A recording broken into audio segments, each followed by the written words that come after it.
Hi friends, എല്ലാവർക്കും സുഖമല്ലേ? 10 ദിവസത്തെ ട്രിപ്പാണ്. അപ്പം രാവിലെ വീട്ടിൽ നിന്ന് ഒരു 3 മണിക്ക് ഇറങ്ങി 4 മണിക്കുള്ള ട്രെയിനിൽ പോകാൻ വേണ്ടി ഒറ്റപ്പാലം റെയിൽവേ സ്റ്റേഷനിൽ കാത്തുനിന്നു. ട്രെയിൻ കിട്ടി. നേരെ അങ്കമാലി റെയിൽവേ സ്റ്റേഷൻ ഇറങ്ങി ഗസ്റ്റിനെ എടുക്കാൻ വേണ്ടി പോവുകയാണ്. അവർ രാത്രി തന്നെ, തലേന്ന് രാത്രി തന്നെ വന്ന് അവിടെ ഒരു ഹോട്ടലിൽ സ്റ്റേ ചെയ്തേക്കുവാണ്. രാവിലെ അവിടെ എത്തി. അവരെ വിളിച്ചപ്പോൾ അവരൊരു 15 മിനിറ്റിനുള്ളിൽ ഇറങ്ങി വരാമെന്ന് പറഞ്ഞ്. രാവിലെ 7:10 ആയുള്ളൂ. നല്ല മഞ്ഞുണ്ട്. അപ്പോൾ ഇവിടുന്ന് എടുത്തിട്ട് നേരെ പോകുന്നത് ആതിരപ്പള്ളിക്കാണ് പോകുന്നത്. ആതിരപ്പള്ളി കാണിച്ചാണ് മൂന്നാർ പോകാനുള്ളത്. അപ്പോഴങ്ങനെ ഞങ്ങൾ ആതിരപ്പള്ളി എത്തി. വാട്ടർഫാളിൻ്റെ മേളിൽ നിൽക്കുന്നൊരു വ്യൂ ആണ് ഈ കാണുന്നത്. ഇതിനെ ഇപ്പം നടന്നങ്ങ് താഴെ ഇറങ്ങി ചെല്ലാൻ പറ്റും. അവിടുന്ന് ഇവർക്കുള്ള ഹോട്ടൽ എന്ന് പറഞ്ഞാൽ മൂന്നാർ ഒരു ഉൾപ്രദേശത്താണ് ഹോട്ടൽ. നല്ല മഞ്ഞും തണുപ്പൊക്കെ ഉള്ളൊരു മാമലക്കണ്ടം, അതായത് ഇരുമ്പ് പാലത്തിൻ്റെ അവിടെ അടിമാലി എത്തുന്നതിന് മുമ്പ് അവിടുന്ന് ലെഫ്റ്റ് കയറി പോകണം. മാമലക്കണ്ടം എന്ന് പറയുന്ന സ്ഥലത്താണ് അവർക്കുള്ള ഹോട്ടൽ. നേരെ മാമലക്കണ്ടം എത്തി.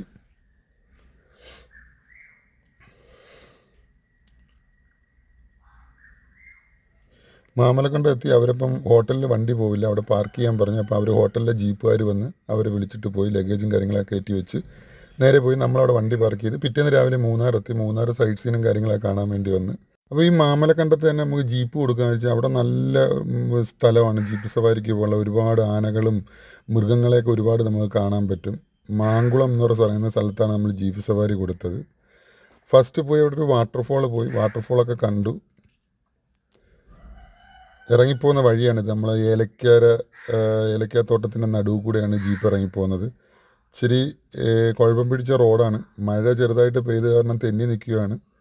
നേരെ അവിടെ നിന്ന് കയറി അവരെ ആനയൊക്കെ കണ്ട് 100% നമുക്ക് ഇവിടുത്തെ ജീപ്പ് സവാരി പോയ ആനയെ കാണാം. പിന്നെ അവിടെ നമ്മൾ വിട്ടത് നേരെ കോവളത്തേക്കാണ്. കോവളം ബീച്ചൊക്കെ കണ്ട് പിന്നെ ഇവിടുന്ന് ബീച്ചിൻ്റെ അവിടെയൊക്കെ പോയി കുറേ നേരം അവർ കുളിക്കുകയും എടുക്കുകയൊക്കെ ചെയ്ത്. ശംഖുമുഖം ബീച്ചാണ്.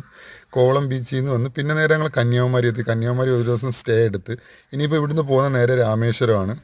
2 ദിവസം രാമേശ്വരമുണ്ട്, ഒരു ദിവസം മധുരയുണ്ട്. അപ്പം മധുരയിലാണ് ഈ ട്രിപ്പ് തീരുന്നത്.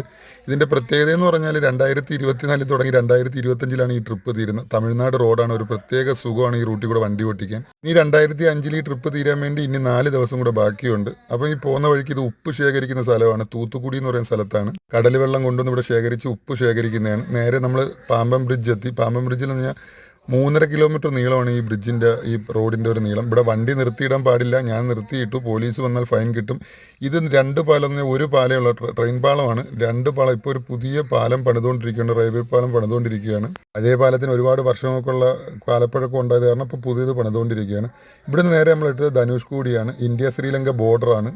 ഇവിടം വരെയാണ് ഈ റോഡുള്ളത്. India Sri Lanka border.